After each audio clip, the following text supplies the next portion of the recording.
Vers Antigone. Vous voyez Antigone là À la limite, ça pour faire des parkings à Montpellier, c'est peut-être sympa.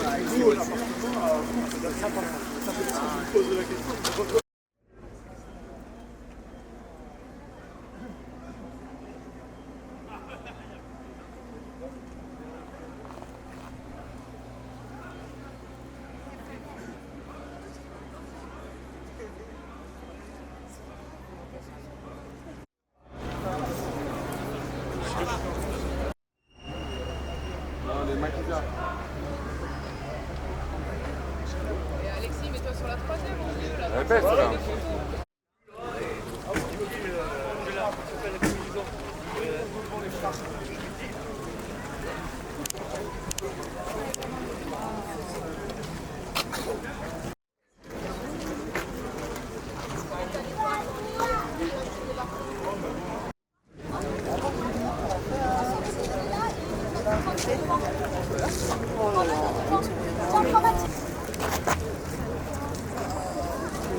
Prochaine académie de natation. Première.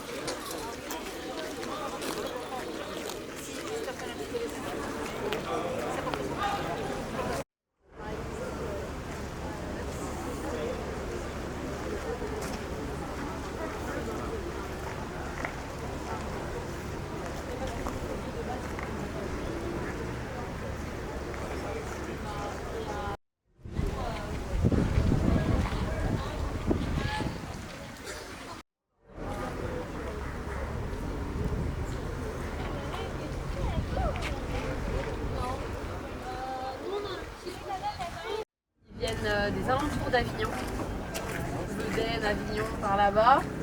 Et après, je crois que majoritairement, tout le monde vient d'ici.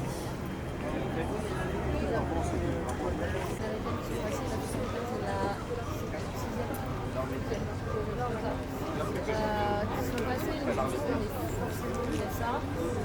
Ici, par exemple, parce qu'il y avait des maquisards ici aussi. Bon, on avait des maquisards un peu partout, il y en avait quand même beaucoup.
La première unité à être en place, c'est la musique départementale du sapeur-pompier de l'Hérault, détachement du service départemental d'incendie et de secours de l'Hérault.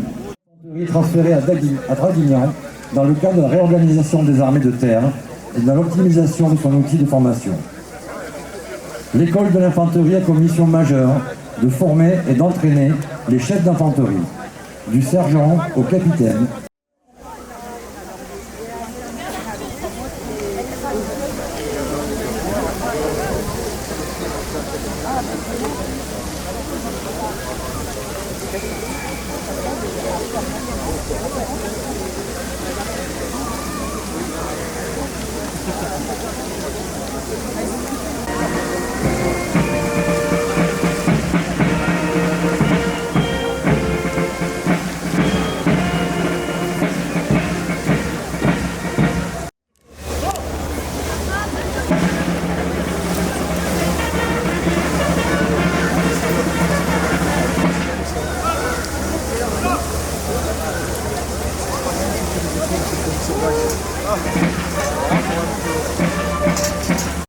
Lieutenant de la division d'application de l'école d'infanterie et drapeau du 81e régiment d'infanterie, pour commémorer avec les représentants de l'État, le maire et sa municipalité, les élus, le 80e anniversaire de la libération de Montpellier et plus généralement du Languedoc. Mais ce jour anniversaire est bien plus que celui de la libération. Après le débarquement du 6 juin en Normandie, c'est au tour de la Provence d'être le point d'application de l'effort allié dans la continuité des débarquements en Sicile, en Corse et en Italie. L'opération Anvil Dragoon engage finalement le 15 août 350 000 hommes sous le commandement du général américain Patch. Parmi eux, 267 000 hommes de l'armée B sous les ordres du général Jean de Lattre de Tassigny, provenant essentiellement des colonies africaines, d'Algérie, des protectorats du Maroc et de Tunisie, des évadés de France, des forces militaires de la France libre des Caraïbes, du Pacifique et de l'Asie. Dès le 18 août, Hitler ordonne à la 19e armée de quitter le sud-ouest de la France et de tenir la vallée du Rhône. En Provence, Draguignan est libéré le 16 août, Aix-en-Provence le 21 août, suivi de Salon de Provence, Arles et Avignon. Les forces allemandes sont harcelées par des résistants et les maquisards de l'Hérault et du Gard notamment. De violents combats opposent dans la région du Languedoc les éléments retardateurs ou les troupes isolées avec les combattants de l'intérieur. Montpellier sera libéré le 23 août. Quant aux ports stratégiques que sont Marseille et Toulon, les forces allemandes repliées sur ces deux villes reçoivent pour ordre de tenir jusqu'à la dernière cartouche. Toulon ne sera libéré que le 26 août et Marseille le 28 août. Très tôt, résistants et maquisards, nommés forces françaises de l'intérieur depuis février 1944, se révèlent utiles aux opérations menées par les troupes régulières. Ils représentent un volume de force de combat que le général de Lattre veut rapidement intégrer dans son armée. Ce processus d'intégration des FFI à la première armée porte un nom, l'amalgame. Il verra au total près de 120 000 hommes volontaires rejoindre l'armée, soit pour compléter les unités régulières, durement éprouvées par les combats de la libération, soit constituer des unités à part entière dans l'armée recréée. C'est bien le sens de la venue du général de Lattre de Tassigny à Montpellier, le 2 septembre 1944. Affirmer qu'il considère les FFI à l'égal des soldats réguliers qui composent son armée. Et le général de Lattre vient aussi à Montpellier, puisqu'il y commanda la 16e division militaire durant l'invasion allemande de la zone libre le 11 novembre 1942, et résista, contrairement aux ordres donnés par le gouvernement. Nul doute qu'il venait également saluer le drapeau du 81e RI, régiment du Languedoc, qui tient alors garnison à Montpellier depuis 1905. Sur son drapeau sont inscrites les batailles de Marengo, Iéna, Isly, Puebla, La Montagne, Le Morum, Flandre, La Serre. Il termine la Première Guerre mondiale avec 4 citations à l'ordre de l'armée et la fourragère aux couleurs du ruban de la médaille militaire. Le régiment de la Flamme sera dissous en 1942, mais une bonne partie de ses cadres entre dans l'armée secrète. Fin août 1944, le 81e RI est reconstitué pour former la brigade du Languedoc à trois bataillons provenant des FFI, des FTP et des maquis de l'Hérault, de Lozère, d'Aveyron et de l'Aude. Jusqu'en avril 1945, le 81e RI parvient en Autriche au prix de lourdes pertes. Quant à la fin de la guerre, le journaliste et académicien Michel Droit demanda au général Delattre quelle était sa plus belle victoire.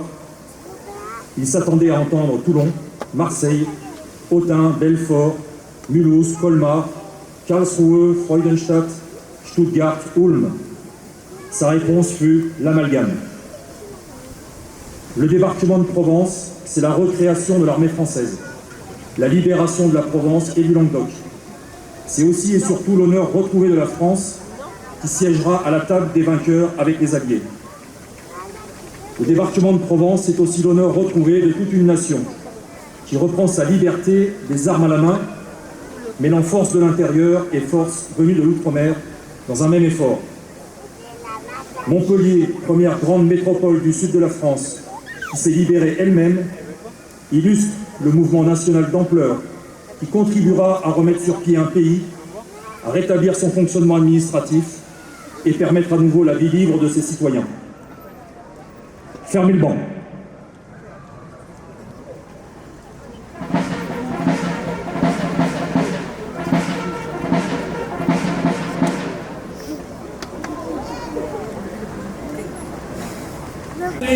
À tous ceux et celles qui avaient chez eux ces trésors, ces souvenirs de famille qui racontaient cette période. Les archives municipales ont collecté, et merci, permettant aux historiens de pouvoir travailler et de pouvoir préparer les célébrations à venir pour entretenir, Madame la Ministre, la mémoire de ces événements. En ce jour, nous avons tenu à ce que, grâce aux reconstitueurs que je veux saluer ici, montrer ces véhicules qui entrèrent dans la ville. Évidemment, avec ces sigles comme FFI, France française de l'intérieur, évidemment, ces termes de maquisards qui contribuèrent à la libération de Montpellier. Merci d'avoir paradé dans les rues de la ville, d'avoir montré ce qu'était le matériel de l'époque. Et le char Fury est présent, il est là, et il montre, j'y reviendrai, l'engagement de Delattre de Tassigny. Ce soir, nous tenons une prise d'armes. Au Pérou, vous avez rendez-vous pour danser, pour célébrer la liberté et la vie. Demain, nous aurons les rendez-vous mémoriels, très importants. Avenue de l'Odève, Villa des Rosiers, Geôle de l'Aube, pour nous souvenir. Pour nous souvenir. Car Montpellier, sous l'occupation, connut ce cortège de souffrance et de malheur. La Villa des Rosiers était le lieu où l'on torturait quand un résistant était capturé, quand quelqu'un était suspect. C'était le supplice de la baignoire. Montpellier, c'était devant la préfecture une clameur qui accueillait dans sa visite de propagande le représentant de ce qui n'était plus le gouvernement légitime de la France, le gouvernement de l'État français, Pétain, qui accueillait Franco. Il faisait cette tournée et il était applaudi. À Montpellier, il existait une milice et des gens, des hommes et des femmes qui ont collaboré. Nous devons aussi le dire, j'y reviendrai. Mais il y a des figures qui, au tréfonds de l'âme humaine, ont incarné les valeurs les plus nobles, celles du courage, celles de l'adversité, et qui ont accompli des gestes incroyables. Il faudrait de longues heures pour les énumérer et les compter. Mais permettez-moi d'en citer quelques-uns. Au premier rang desquels, Monsieur le Préfet, le secrétaire général de la préfecture, Camille Ernst, qui, dans ses fonctions, protégea des enfants, des personnes juives des rafles qui se déroulaient. Celui-ci a été fait juste parmi les nations. La cour intérieure de la préfecture porte son nom. Nous savons qu'ailleurs, un autre secrétaire général eut une autre attitude. Permettez-moi d'évoquer la figure du père Prévost qui contactait Barsadine Zlatine, organisa la cache d'enfants juifs qui étaient voués à être déportés. Permettez-moi d'évoquer la figure du secrétaire général de la mairie, dont le nom de la place du clan des Quatre Seigneurs porte son nom, Jean Baumel, qui, résistant, se retrouva déporté et reviendra après la libération de la ville. À Montpellier, nous avons l'immense honneur d'avoir cette photo qui est dans tous les manuels d'histoire de France, de celui qui est entré au Panthéon devant le regard du général de Gaulle sous le discours d'André Malraux, Jean Moulin. Et sa sœur, Laure Moulin, qui choisit cette photo, fut aussi une des figures de la résistance, accompagnant, hébergeant, protégeant. Ces figures-là, pendant l'occupation, rejoignent un cortège long de gens qui ont eu une attitude héroïque. C'est ce mouvement-là qui libérera Montpellier. Ce sont les maquis au nord de la ville, Montferrier, Clapier, commandés par de Chambrun, qui prendront les armes après les nouvelles du débarquement de Normandie du 6 juin 1944 et celui célébré également du 15 août du débarquement de Provence pour préparer l'accueil des forces armées qui devaient libérer notre ville, notre Midi. Ils entrent par l'avenue de l'Odève, ils arrivent reconstitués ainsi en prenant des armes, eux qui n'étaient pas soldats mais qui avaient la bravoure des hommes. Ils arrivent ici et l'occupant s'en va. Ils s'attachent à prendre le contrôle de la ville au nom de la résistance, au nom du mouvement voulu le 18 juin 1940 par le général de Gaulle qui disait que la France doit continuer à se battre. Ils étaient dans ce mouvement. Et puis, cette figure, mon général, qui connaissait Montpellier, et je veux vous le dire, aujourd'hui son bureau est propriété de la municipalité.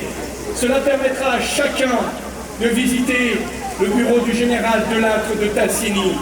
Celui qui, quand la zone dite libre fut accueillie, n'obéit pas aux ordres et rejoindra la France libre et combattra.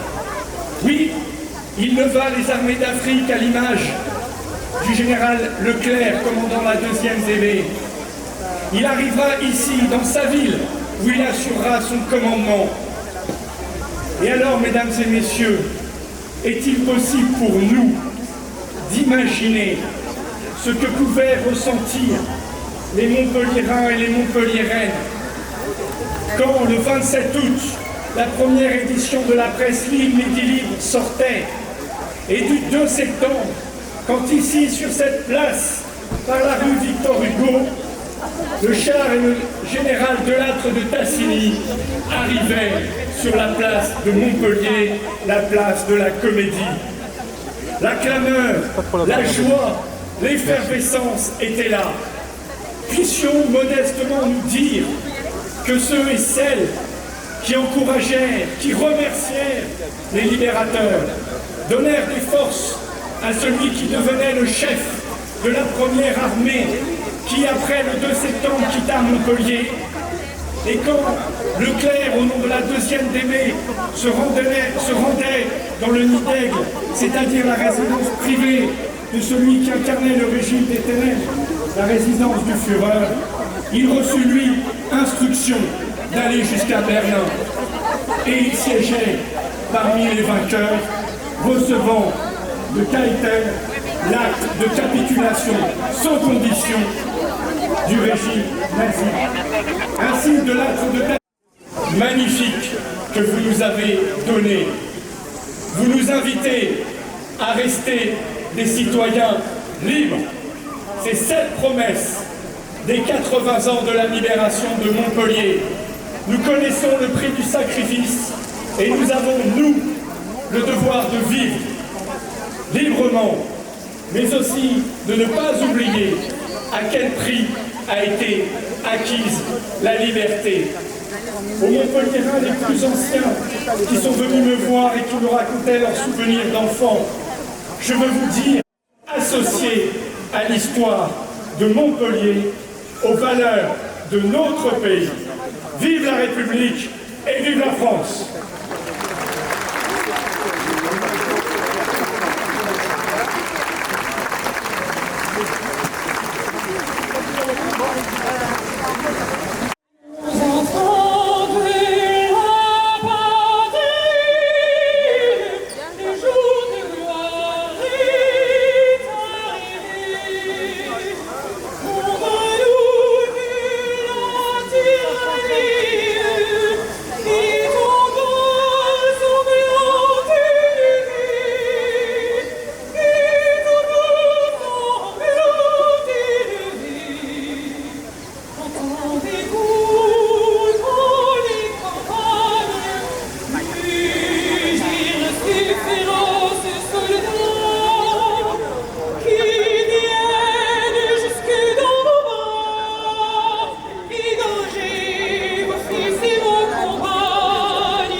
No meat, no potatoes and nothing is sweet.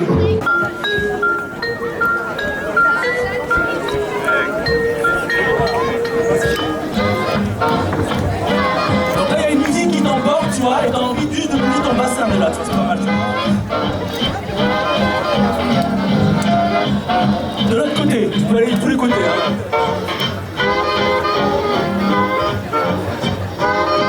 Et je sais pas si tu l'entends, mais il y a une basse qui fait.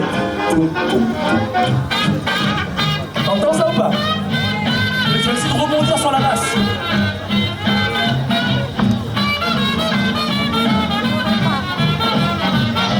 On va essayer de faire ça, allez. Tu croises, arrière, côté, avant. Tu croises, arrière, côté, avant. C'est ce qu'on appelle le pas du carré. Tu fais un carré imaginaire sur le sol. Encore. Si tu te sens bien, on peut rajouter un peu d'épaule. En même temps, du coup. Hein. Tu te sens très bien, un petit peu de tête comme ça. Un petit peu d'attitude.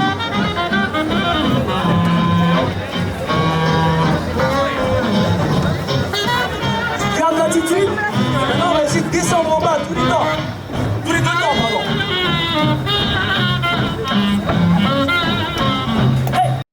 Essaye de rajouter, imagine qu'il y a une basse imaginaire qui fait. Essaye de rebondir du coup avec le consent, tu vois.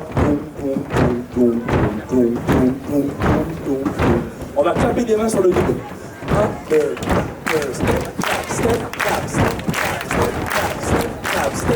step, clap, step. Ok.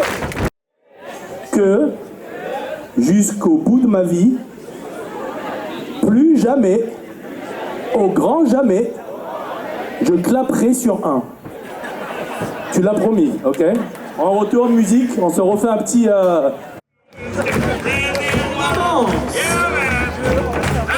On recule. On réavance et on reste devant. Bon allez, on va faire ceci là. On fait marche, on fait devant.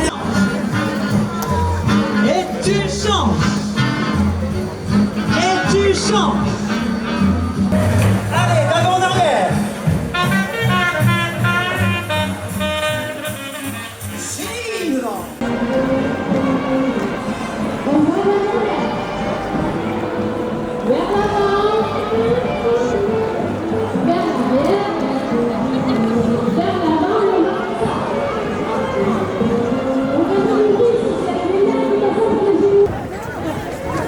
La troisième.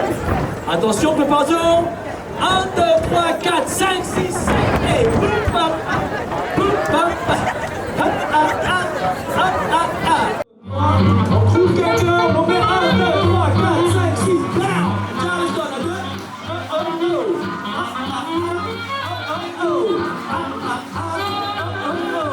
La statue de Louis XIV sur ce magnifique Pérou pour célébrer nos héros qui nous ont libérés. Quoi de mieux que Montpellier qui danse? Alors très belle soirée à vous, merci, vive Montpellier, vive la liberté, vive la culture.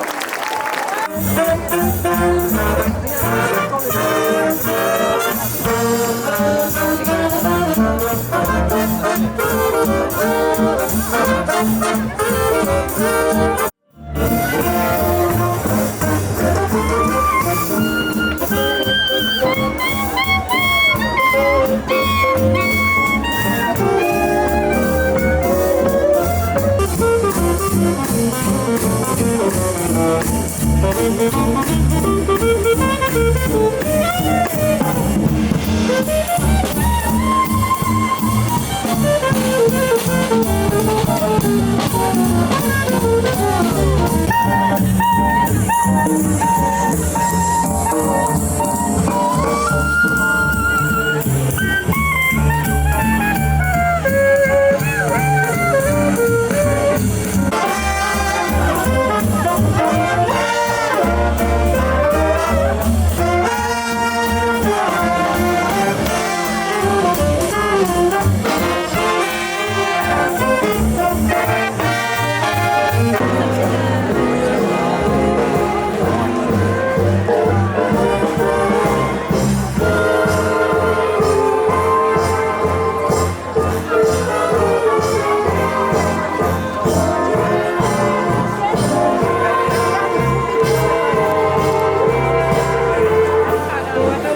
I left my baby standing in a box, don't cry.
Ces vers qui décrivent parfaitement l'état d'esprit de l'époque, votre état d'esprit. Et donc nous avons eu beaucoup de chance. Je vous invite à la réécouter sur France Bleu Héros. Il y a un excellent podcast. Dans notre ville, ce sont des matériaux historiques.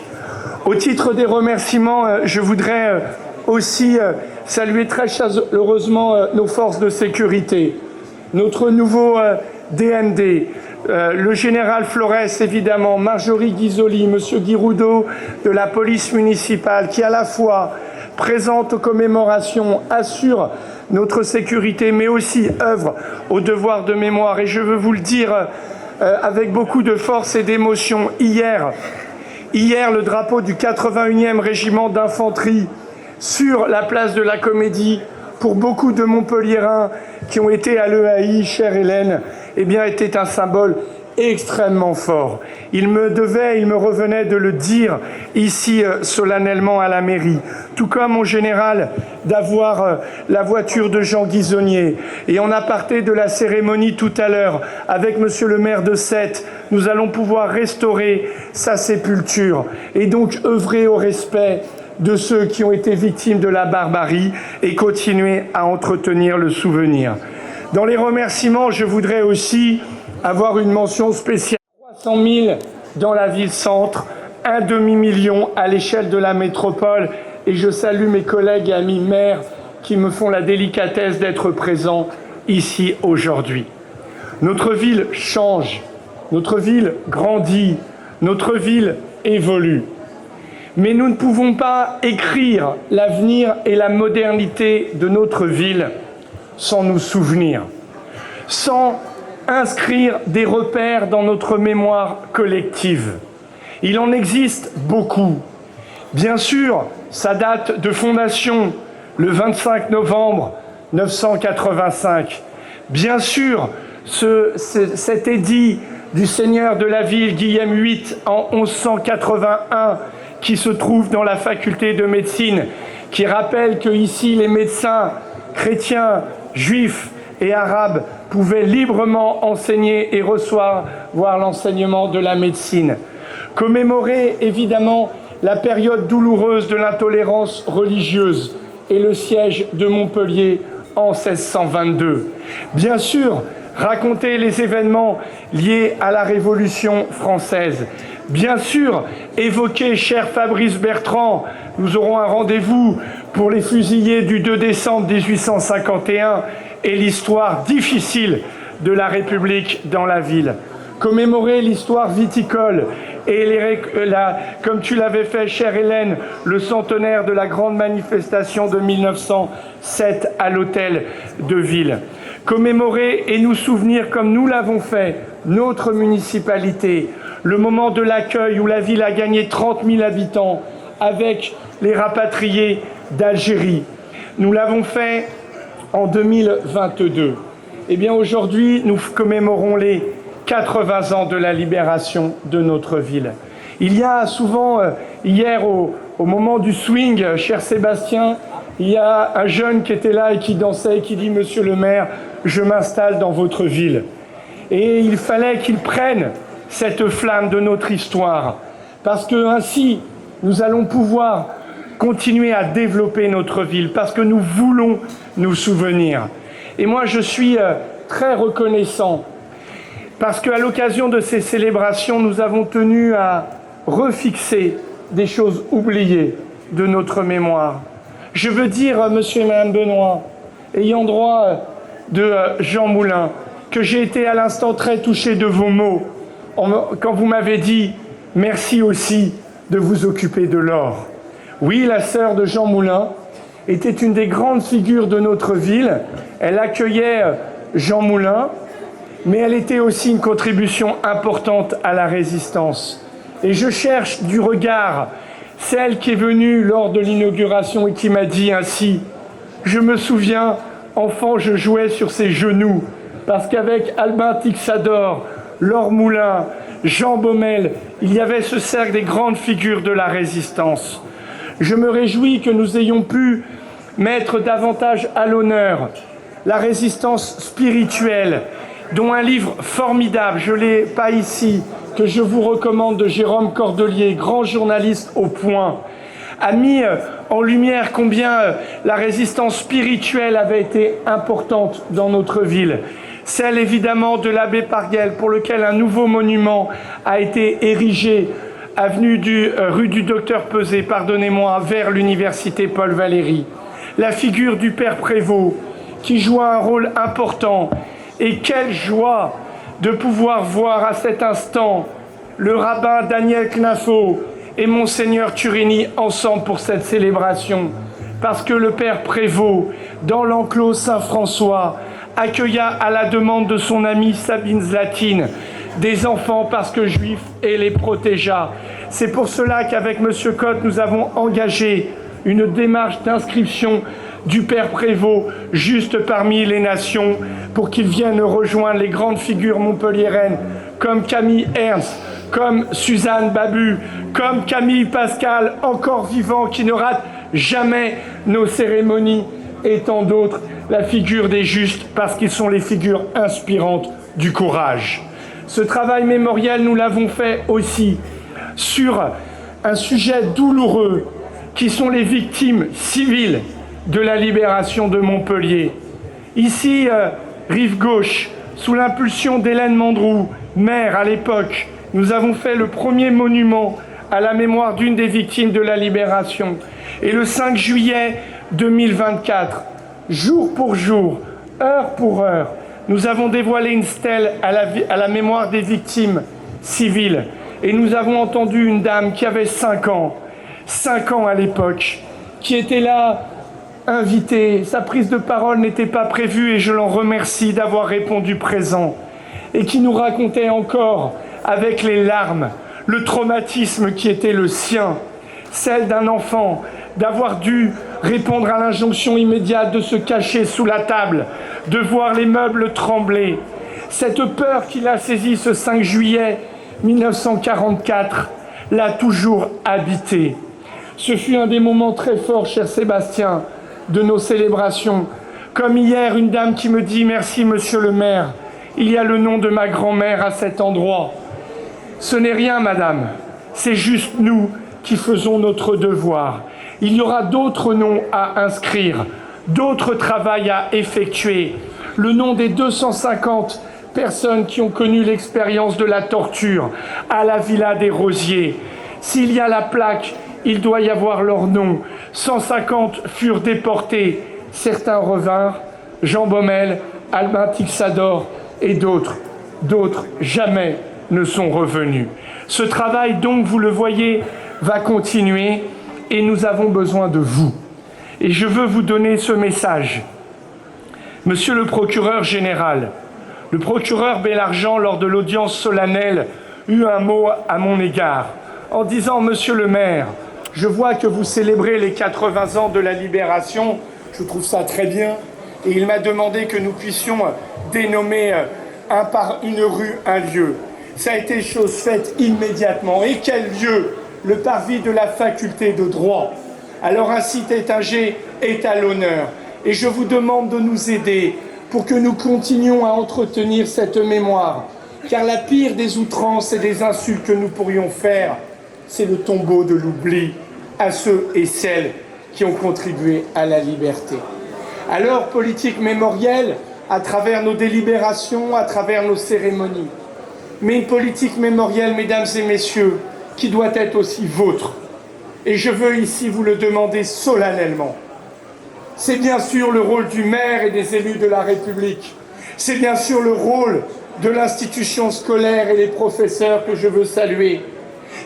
Mais c'est surtout le rôle de tout à chacun.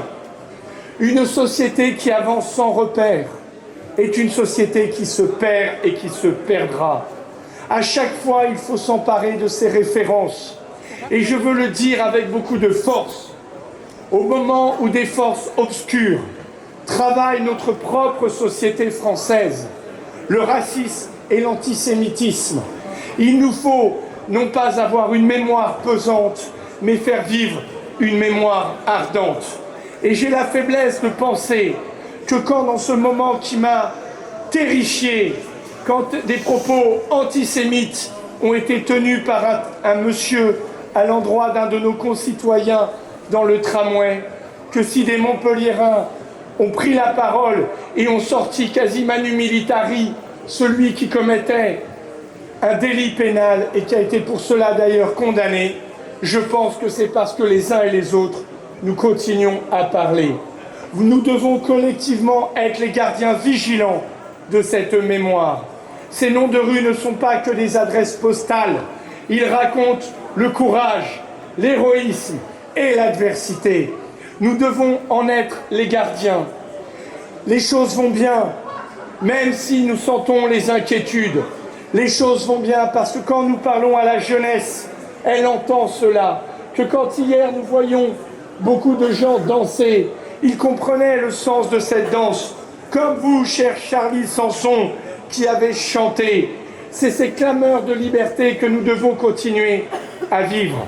Mais nous devons le faire en vigilance de tous les instants. Et puis, nous ne pouvons pas continuer à développer Montpellier sans avoir ici les phares du passé pour éclairer notre avenir. Alors, mesdames et messieurs, merci à vous d'être là.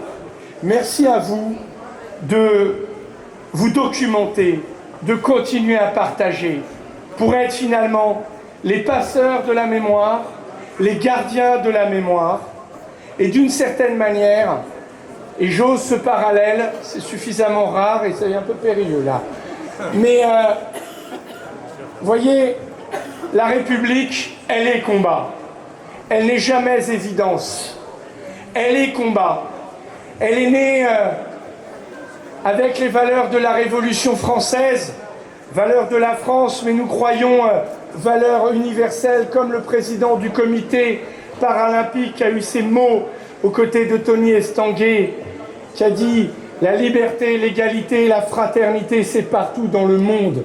il s'était emparé de ces mots de France pour les faire résonner partout. Eh bien, parfois, la République, elle a sombré. Et il a fallu trouver d'ardents républicains sous le régime du Second Empire pour la défendre. Elle fut de nouveau proclamée.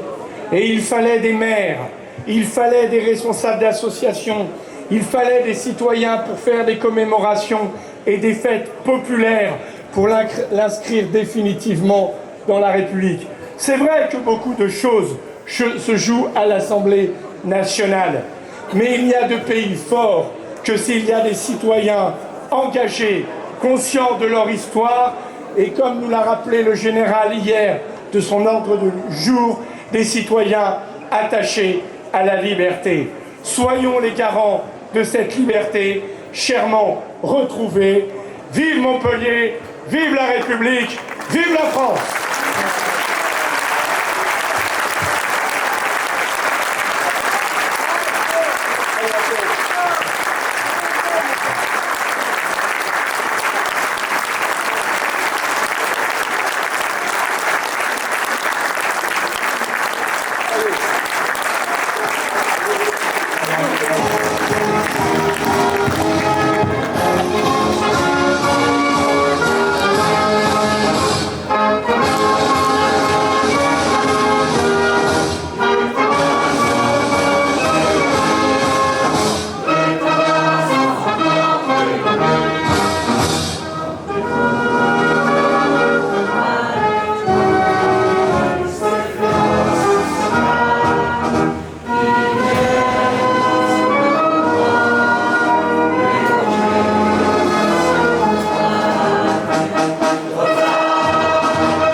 des petits trucs. Marie, rénovation,